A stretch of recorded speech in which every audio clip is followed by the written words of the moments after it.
He was a famous millionaire in London, but his fame wasn't due to his wealth, but rather his stinginess. When his partner died, he even took the 2 coins that were buried with him. Tuppence.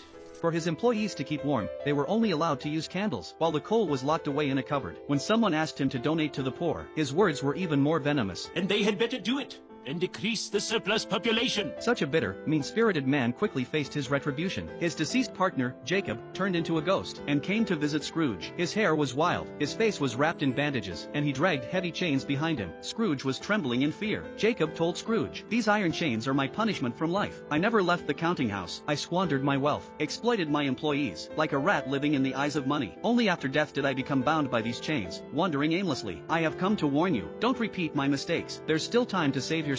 Over the next 3 days, 3 ghosts will visit you, to guide you in the right direction. They are the ghost of Christmas past, the ghost of Christmas present, and the ghost of Christmas yet to come. They will arrive at midnight." Time passed quickly, and the ghost of Christmas past arrived as promised. He had flames on his head, and a Christmas hat in his hand, and gently touched Scrooge's body. Scrooge suddenly felt his body become light, and he started floating. They traveled through a time tunnel, and soon arrived at a snowy little town. This was Scrooge's hometown. Seeing the warm scene before him, he couldn't help but shed a tear. At that moment, a carriage approached, and the children in it were all Scrooge's schoolmates from back then. He was deeply surprised, for back then he was just a lonely, helpless boy. While his classmates went home to be with their families, he was left in the boarding school, spending one lonely Christmas after another.